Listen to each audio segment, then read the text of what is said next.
we'll wait just a second, one more minute or so for anyone else that's going to join us.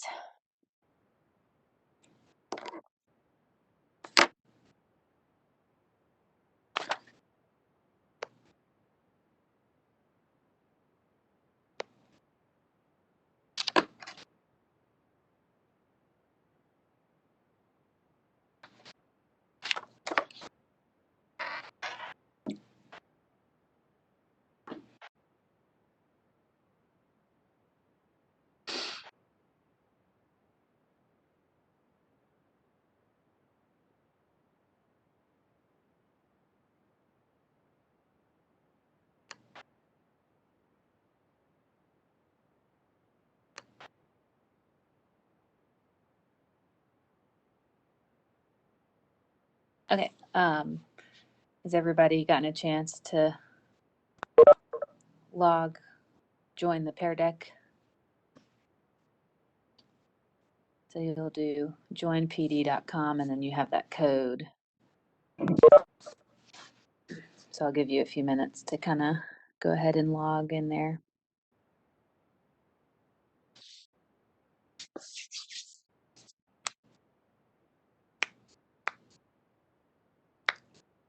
And I do have a link on the Schoology assignment today. If you need to go back through any of these notes for any reason, you can click that link and it'll take you back to this presentation. You don't have to like answer any questions again or anything, but if you need to look at anything to review, like while you're doing the homework module or something, you can pull it up that way with that link.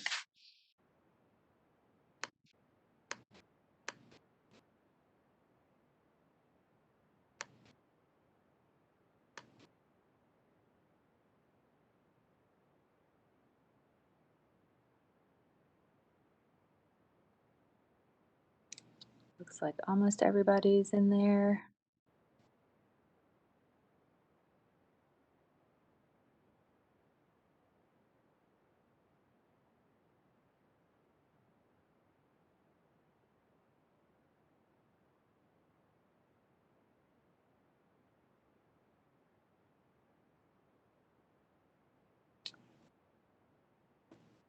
Okay, so I'll go ahead and start.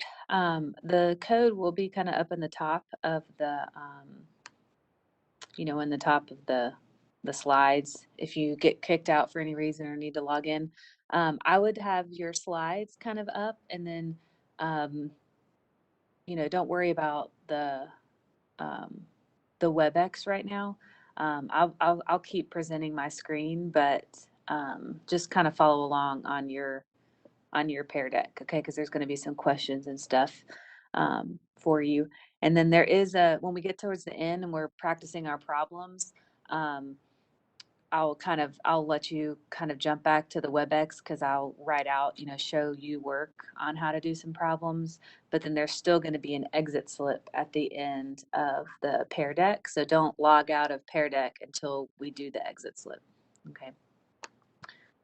So we're going to get started. Okay, so today we're talking about limiting and excess reactants. So we're not really adding anything new into our like math calculations. We're still going to be calculating, how much can we produce if we're given some kind of starting amount. But we're just going to kind of look at these vocabulary words basically and kind of decide what they mean and how they affect our reaction, because they're kind of important when you actually get ready to perform a chemical reaction. So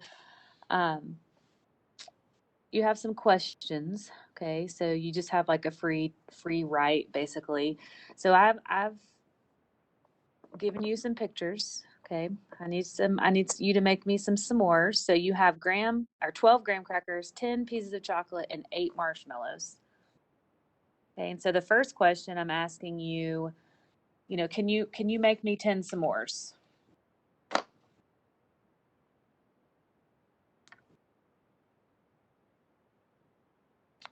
And then as you're making them, is there something that you run out of first? So what did you run out of first? Okay, like kind of as you're trying to make me some s'mores, did you have everything you needed or did you run out of something first? How many could you make? Maybe you only had enough to make a certain number. Did you have anything left over at the end, like extra? So just kind of give me your responses. I'll give you a few minutes to type it out.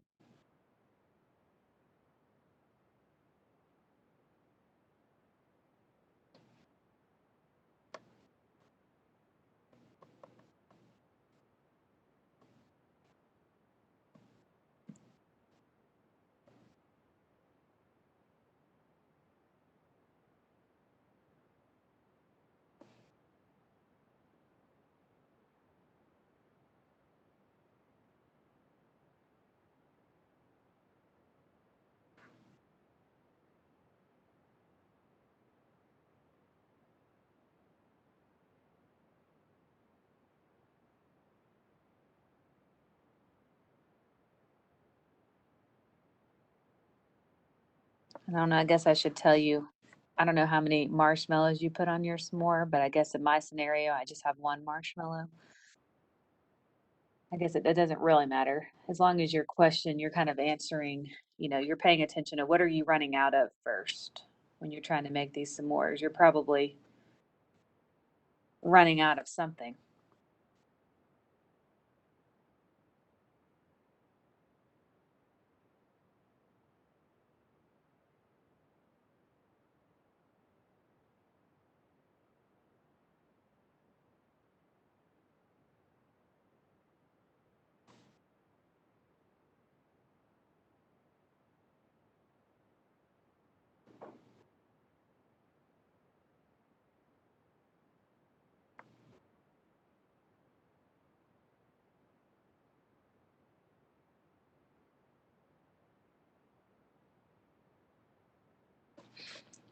Okay, so I know some of you are still typing, so that's okay. So, number one, if we had this, could we make 10 s'mores? Well, not really, right? I wouldn't get all the way to 10, but I could make six because I have 12 graham crackers. So if I have two crackers per s'more, that gives me six.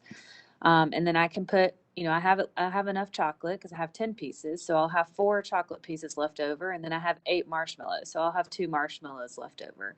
But I ran out of graham crackers. The graham crackers is kind of what stopped me first, right, from making all of those s'mores that I wanted. So first, what did I run out of? Well, I ran out of those graham crackers, right? And then I still had a couple extra pieces of the other stuff, right? But I couldn't really do anything with it because I ran out of crackers. Okay, so let's look at um, another question. And you have this one on your notes also. So you're kind of filling in on your notes. And then the only two that I want you to kind of give me on your pear deck is the ones in this orange box. Okay, so you'll kind of have to look. You have some ingredients that you need. This is like your recipe. And then I'm telling you what you have. So you're just kind of going to answer these questions on your notes. And then I'm really looking for the orange box questions.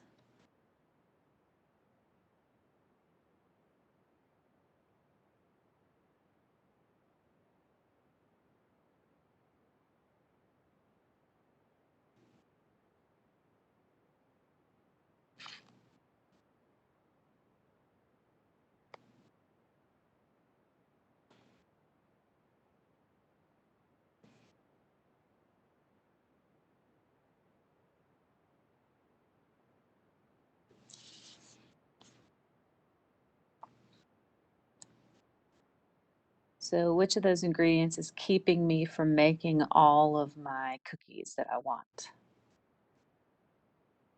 And can you figure out how many cookies you could make?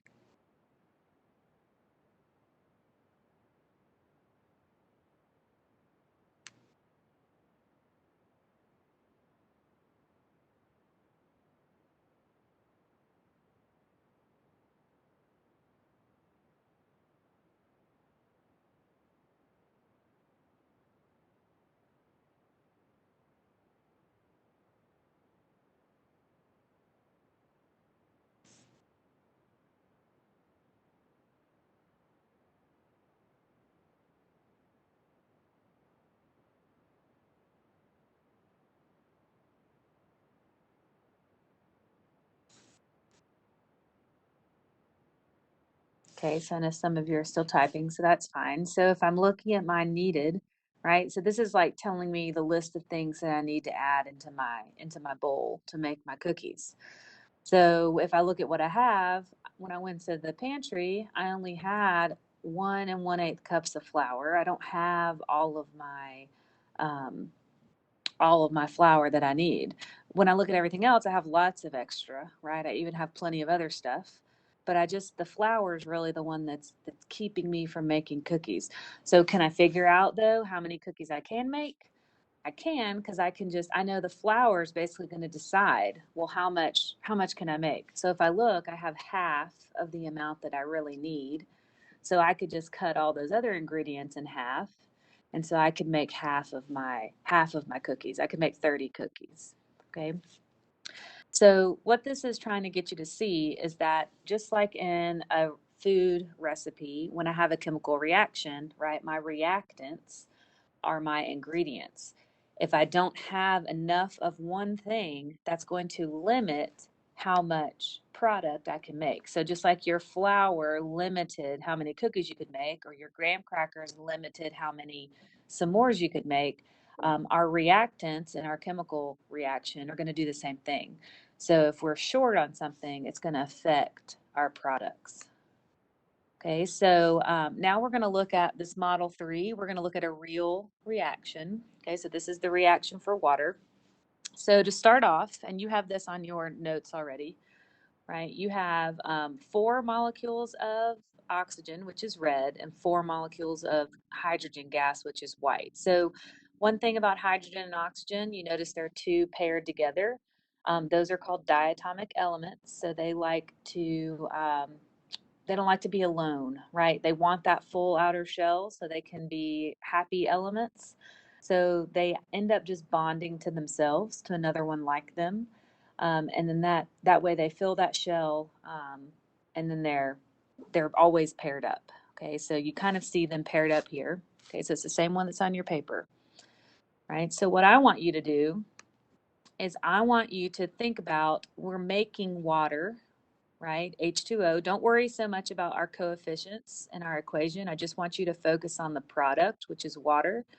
So 2 hydrogens and 1 oxygen. So on your paper, okay, you're going to draw your how many water molecules can you make, okay, with what you have. So it's just like our food recipes, right? But now we're using molecules. So I know that every water molecule has 1 oxygen and 2 hydrogens. Okay, now remember, you can't add things to it. So once you run out of either hydrogen or oxygen, okay, you have to stop drawing. You can't just make atoms appear out of nowhere.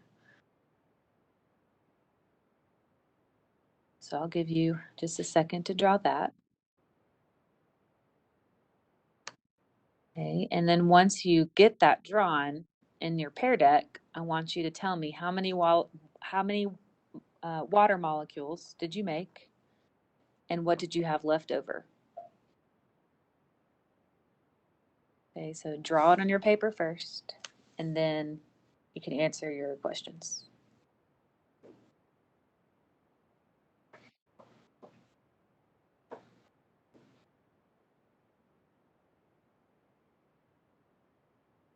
And when I'm drawing it on my paper, sometimes I'll kind of check off, like scratch through the ones in my before as I'm drawing it, so I know how many I've drawn. So I don't draw too many.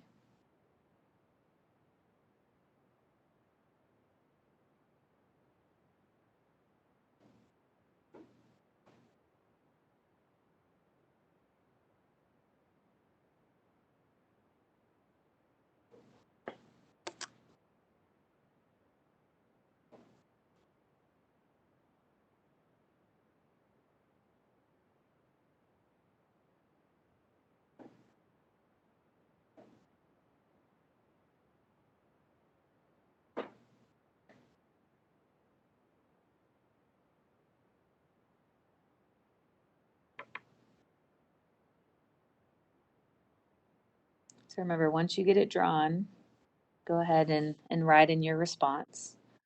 Okay.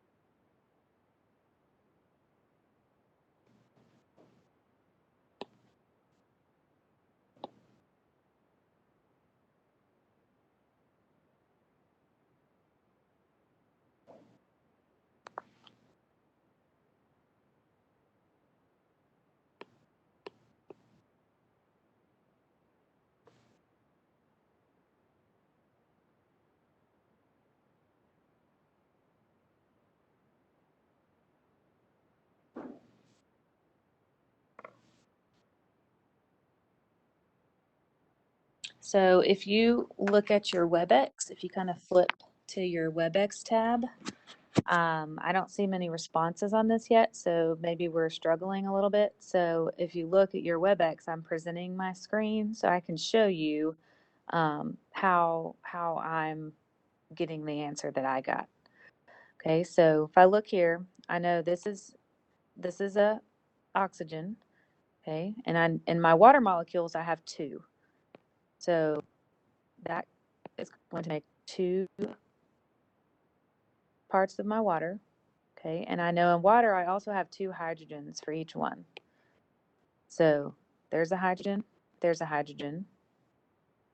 So I'm going to cross out that hydrogen molecule because I've used it now. And then there's 2 more hydrogens for that water molecule. Okay, so I've used that one.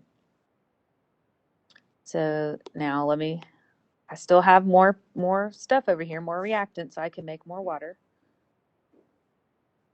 I'm going to draw 2 more waters, or oxygens, right? So I'm going to use those right there and draw 2 more. And then I have a hydrogen that can split and join with that oxygen. So I've used that hydrogen.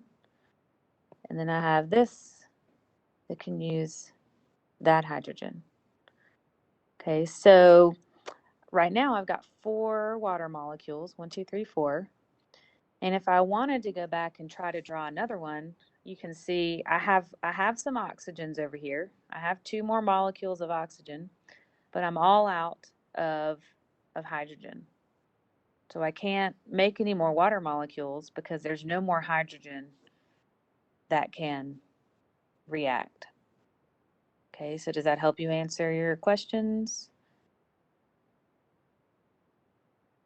So you should be able to tell me how many molecules you made and then what do you have left over?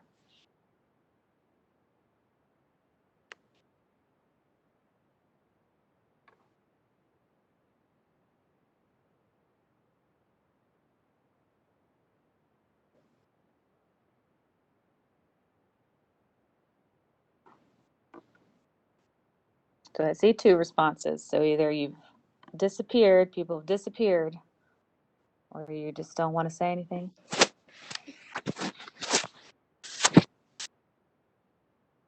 Okay, so here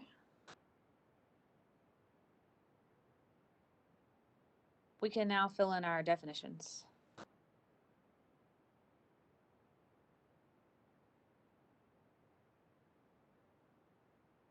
Okay, so the reactant that limits the amount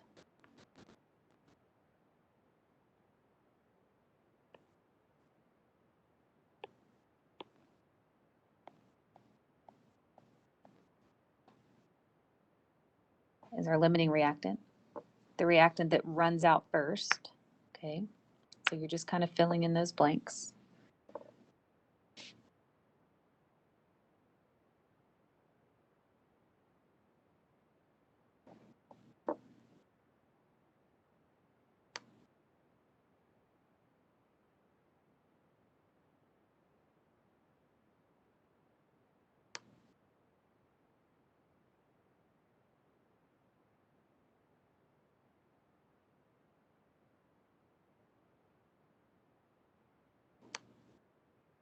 Okay, and so how can we calculate the limiting reactant?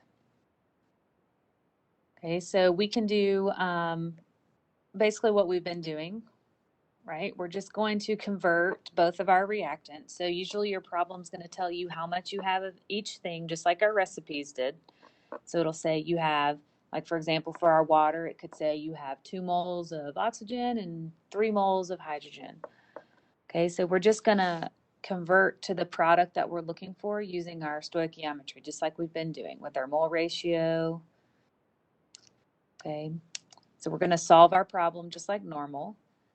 And the only thing we're going to do different is now we're just going to look and see which one produced the smallest amount of product. So whichever one produced the smallest amount of product, that's going to tell me my limiting reactant. Okay, and I'm going to show you what I mean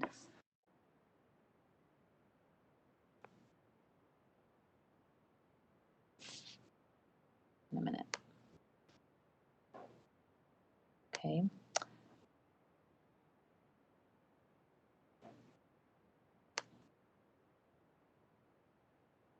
So remember, this is, I'm going to work out the problem on WebEx. So if you can see, flip back to your WebEx screen, you can see me presenting the screen. Don't close out of your Pear Deck yet because you're going to have an exit slip.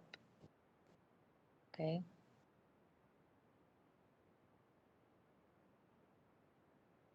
But I'm going to work through these problems. Okay, so the first thing we have to do is we have to balance our equation. Okay, so I'm going to walk through this just so we can remember how to do it. So I have 1 sodium here, 1 sodium here. So that's okay right now. I have 2 chlorine here and only 1 chlorine here. So in order to get 2 on each side, I have to put a 2 in front. But not only does that give me 2 chlorines, it gives me 2 sodiums.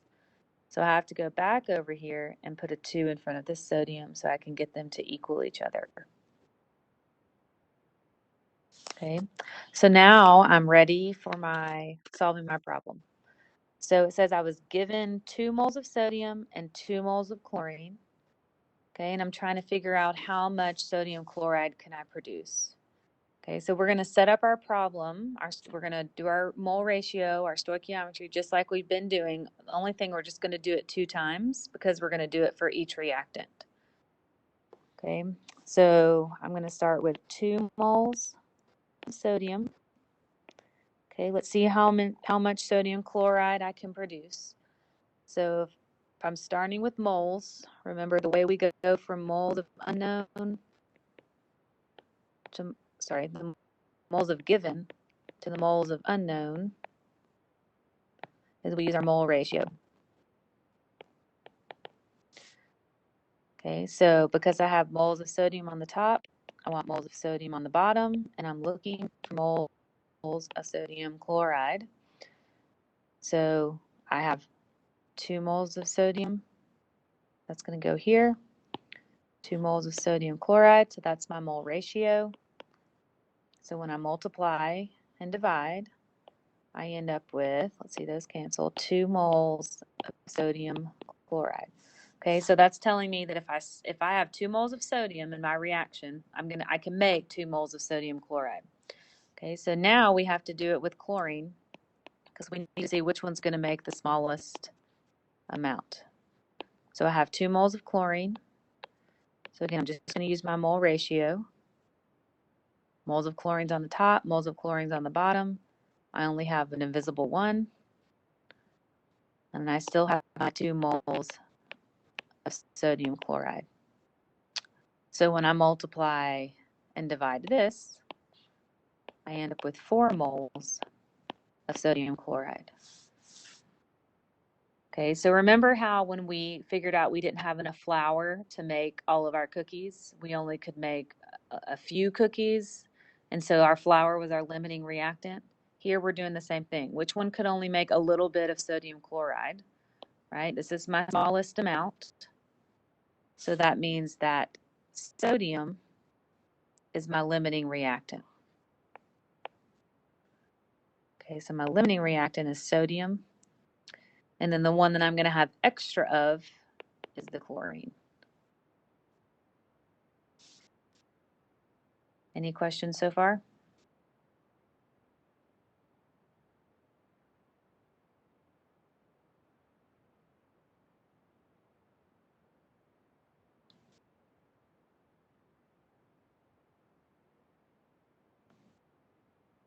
Okay, let's look at the second problem. So again, I have to always start by balancing my equation.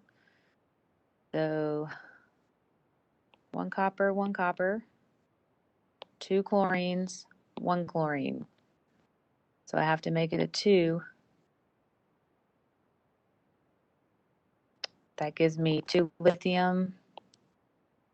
There's only 1 lithium over here, so I have to make that a 2.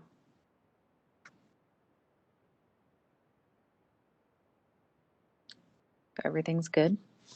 And remember, these are invisible ones if you need to write those down. Okay, so this time, all right, I'm starting with grams. So I'm given 21.5 grams copper 2 chloride, 10 grams of lithium. And I want to know how many moles of lithium chloride can I make. So I'm going to solve my problem twice.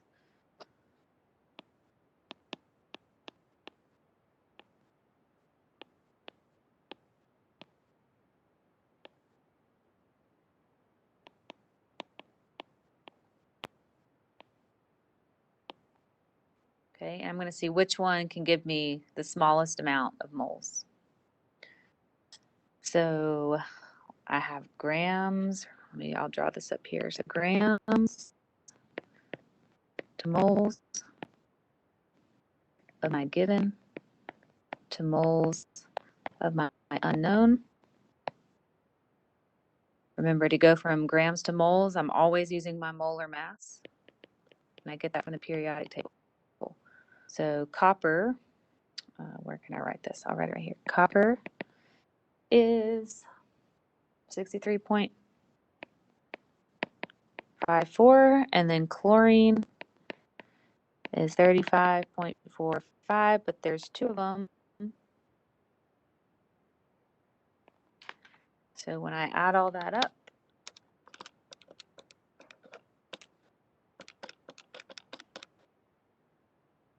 I get 134.44 grams copper chloride.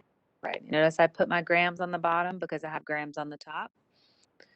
Molar mass is always equal to 1 mole. So I put 1 mole on the top. Okay, so now I'm here. Moles of my given. And so to get to moles of my unknown, I have to use my mole ratio, right? And that's just my coefficients in my equation. So since I have moles of copper chloride on the top, I want moles of copper chloride on the bottom. And there's just 1. And I'm looking for lithium chloride. And there's 2.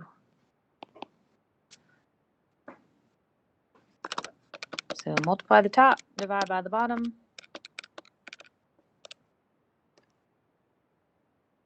Get 0.319, but that basically rounds to 0.320 moles of lithium chloride. Okay, so now let's look at my grams of lithium down here. So again, going from grams to moles, I have to use my molar mass. So I'm just going to look at the periodic table. I don't even have to add anything together. It goes on the bottom because grams are on the top. Molar mass is always equal to 1 mole. Now I'm here at moles given. So I can use my mole ratio to get to my moles that I'm looking for. So I know I want moles of lithium on the bottom. And there's 2. And I want moles of lithium chloride on the top because that's what I'm looking for. And there's 2. Remember, I got those from my coefficients up top. So now when I multiply and divide, I end up with 1.44 moles of lithium chloride.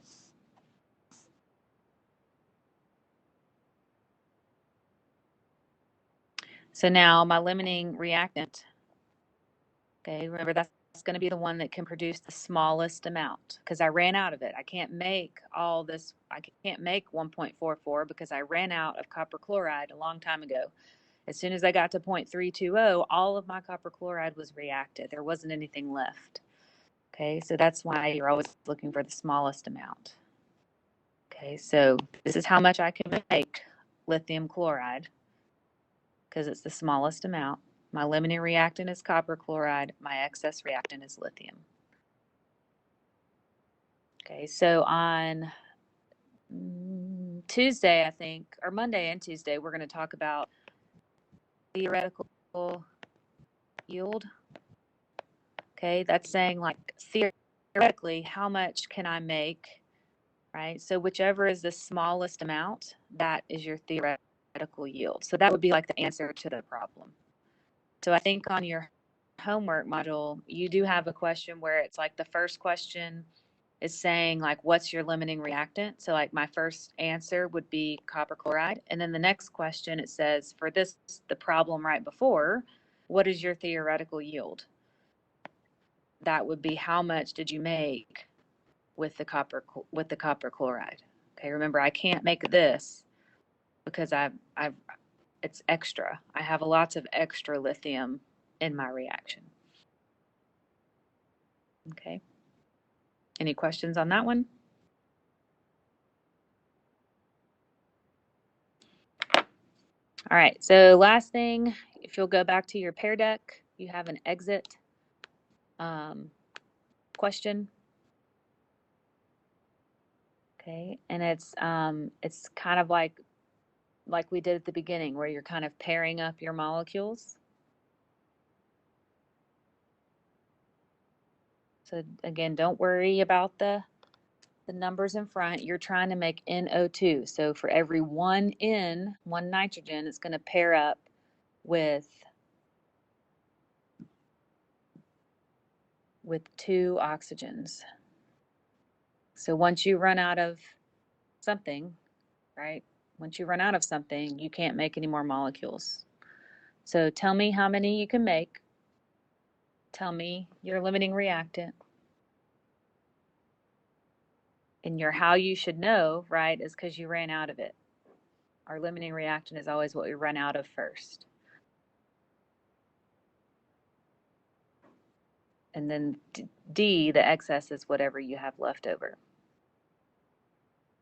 And then once you finish this, you're good to go. You do have a homework module to complete. There are 6 questions on there. And like I said, some of them are kind of like double, 2 questions for really one thing. You might be asked what's the limiting reactant in the first question, and the second part is asking you how much did you make.